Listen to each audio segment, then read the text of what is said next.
ಇನ್ನು ಡಿಕೆ ಸುರೇಶ್ ಅವರ ಹೆಸರು ಹೇಳಿಕೊಂಡು ದೊಡ್ಡವರಿಗೆ ದೋಖಾ ಮಾಡಿರುವಂತಹ ಆರೋಪ ಎದುರಿಸ್ತಾ ಇರುವಂತಹ ಐಶ್ವರ್ಯ ಗೌಡ ಅಂತಿಂತವಳಲ್ಲ ಅನ್ನುವಂಥದ್ದು ಗೊತ್ತಾಗ್ತಾ ಇದೆ.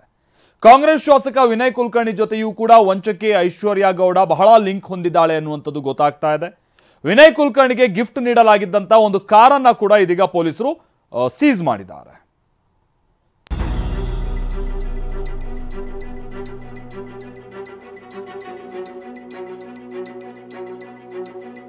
ವಿನಯ್ ಕುಲಕರ್ಣಿಗೆ ಕಾರು ಗಿಫ್ಟ್ ನೀಡಿದ್ದ ಐಶ್ವರ್ಯ. ಕೈ ಶಾಸಕ ವಿನಯ್ ಕುಲಕರ್ಣಿ ಬಳಸ್ತಾ ಇದ್ದ ಕಾರ್ ಸೀಸ್. ಮಹಾವಂಚಕಿ ಐಶ್ವರ್ಯ ಗೌಡ ಕಳ್ಳಾಟ ಒಂದೊಂದೇ ಹೊರ ಬರ್ತಾ ಇದೆ. ಇದೀಗ ಐಶ್ವರ್ಯ ಗೌಡ ಕಾಂಗ್ರೆಸ್ ಶಾಸಕ ವಿನಯ್ ಕುಲಕರ್ಣಿ ನಡುವೆ ವ್ಯಾವಹಾರಿಕ ಸಂಬಂಧ ಇರೋದು ಹೊರಬಂದಿದೆ. ಐಶ್ವರ್ಯಾಳ ಜನ್ಮ ಜಾಲಾಡ್ತಾ ಇರೋ ಪೊಲೀಸರು ಪತಿ ಹರೀಶ್ ಗೌಡ ಹೆಸರಿನಲ್ಲಿದ್ದ ಆಡಿ, BMW ಮತ್ತು ಫಾರ್ಚುನರ್ ಕಾರ್ಗಳನ್ನ ಸೀಸ್ ಮಾಡಿದ್ದರು. ಇನ್ನು ವಂಚನೆ ಮಾಡಿದ್ದ ಹಣದಿಂದ ಐಶ್ವರ್ಯ ಮರ್ಸಿಡೀಸ್ ಬೆನ್ಸ್ ಕಾರನ್ನ ಖರೀದಿ ಮಾಡಿದ್ಲಂತೆ.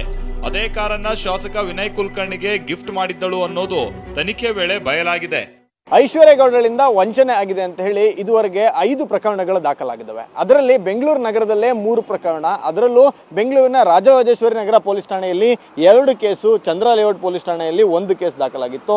ಈಗ ಈ ಹಿಂದೆನೇ ಈ ಪ್ರಕರಣವನ್ನು ತನಿಖೆ ಮಾಡ್ತಿದ್ದಂಥ ACP ಭರತ್ ರೆಡ್ಡಿ ಅವರ ತಂಡ ಐಶ್ವರ್ಯ ಗೌಡಳಿಗೂ ಮತ್ತು ಮಾಜಿ ಸಚಿವ ವಿನಯ್ ಕುಲಕರ್ಣಿ ಅವರಿಗೂ ಒಂದು ಆತ್ಮೀಯವಾದಂಥ ವ್ಯಾವಹಾರಿಕ ಸಂಬಂಧ ಇದೆ ಅನ್ನೋದು ತನಿಖೆ ವೇಳೆ ಪತ್ತೆಯಾಗಿತ್ತು. ಅದಕ್ಕೆ ಸಾಕ್ಷಿ ಎಂಬಂತೆ ಐಶ್ವರ್ಯ ಗೌಡ ಪತಿಯ ಹೆಸರಲ್ಲಿರುವಂಥ ಒಂದು Mercedes Benz car Vinay Kulkarni ಅವರು ಬಳಕೆ ಮಾಡ್ತಿದ್ದಾರೆ ಅನ್ನೋ ಒಂದು ಮಾಹಿತಿ ಇತ್ತು. ಈ ಮಾಹಿತಿಯನ್ನು ಹಿಡಿದು ತನಿಖೆಯನ್ನು ಮಾಡಿದಂಥ ಪೊಲೀಸರು ಈಗ ವಿನಯ್ ಕುಲಕರ್ಣಿ ಬಳಕೆ ಮಾಡ್ತಿದ್ದಂಥ ಮರ್ಸಿಡೀಸ್ ಬೆನ್ಸ್ ಕಾರನ್ನು ಜಪ್ತಿಯನ್ನು ಮಾಡ್ಕೊಂಡು ಬಂದಿದ್ದಾರೆ.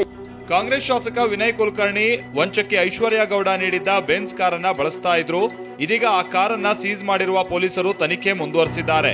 RR ನಗರ ಠಾಣೆ ಆವರಣದಲ್ಲಿ KA03 NN 8181 ನಂಬರಿನ C220D ಬೆನ್ಸ್ ಕಾರನ್ನ ತಂದು ನಿಲ್ಲಿಸಲಾಗಿದೆ. ACP ಭರತ್ ಅಂಡ್ ಟೀಮ್ ಮತ್ತೊಂದು ಕಾರ್ ಸೀಸ್ ಮಾಡಿ ಐಶ್ವರ್ಯ ಗೌಡಗೆ ಶಾಕ್ ಕೊಟ್ಟಿದೆ. ವಿಚಾರಣೆಗೆ ಹಾಜರಾಗಲು ಮಂಡ್ಯ ಪೊಲೀಸರಿಂದ ನೋಟಿಸ್. ಐಶ್ವರ್ಯ ಗೌಡ ದಂಪತಿ ಮಂಡ್ಯದಲ್ಲೂ ವಂಚಿಸಿರೋದು ಹೊರಬಂದಿದೆ. ರವಿಕುಮಾರ್, ಪೂರ್ಣಿಮಾ ಅನ್ನೋರು 55 ಲಕ್ಷ ನಗದು ಚಿನ್ನಾಭರಣವನ್ನ ಪಡೆದು ವಂಚನೆ ಮಾಡಿದ್ದಾಗಿ ದೂರನ್ನ ದಾಖಲಿಸಿದ್ದರು. ಐಶ್ವರ್ಯ ಮತ್ತು ಪತಿ ಹರೀಶ್ ಗೌಡಗೆ ಮಂಡ್ಯದ ಸೆಂಟ್ ಠಾಣಾ ಪೊಲೀಸರು ನೋಟಿಸ್ ಅನ್ನ ನೀಡಿದ್ದಾರೆ. ವಿಚಾರಣೆಗೆ ಹಾಜರಾಗುವಂತೆ ಖಾಕಿ ಪಡೆ ಸೂಚಿಸಿದೆ. ಗುರುವಾರ ವಿಚಾರಣೆಗೆ ಹಾಜರಾಗುವುದಾಗಿ ತಿಳಿಸಿರುವ ಐಶ್ವರ್ಯ ಗೌಡ ಮತ್ತು ಪತಿ ಹರೀಶ್ ಪೊಲೀಸರಿಗೆ ಈ ಮಾಹಿತಿಯನ್ನ ಕೊಟ್ಟಿದ್ದಾರೆ ಅನ್ನೋದು ಗೊತ್ತಾಗಿದೆ. ದೊಡ್ಡವರ ಹೆಸರು ಹೇಳಿಕೊಂಡು ದೋಖಾ ಮಾಡಿರೋ ಐಶ್ವರ್ಯ ಗೌಡ ಕಳ್ಳಾಟವನ್ನ ಖಾಕಿ ಪಡೆ ಜಾಲಾಡ್ತಾ ಇದೆ. ಶಾಸಕ ವಿನಯ್ ಕುಲಕರ್ಣಿಗೂ ಸಂಕಷ್ಟ ಎದುರಾಗಿದೆ. ಇನ್ನೊಂದ್ ಕಡೆ ಮೋಸದಾಟ ಆಡಿದ ದಂಪತಿಗೆ ಪೊಲೀಸರು ಶಾಕ್ ಮೇಲೆ ಶಾಕ್ ನೀಡ್ತಿದ್ದಾರೆ. Bureau report TV9.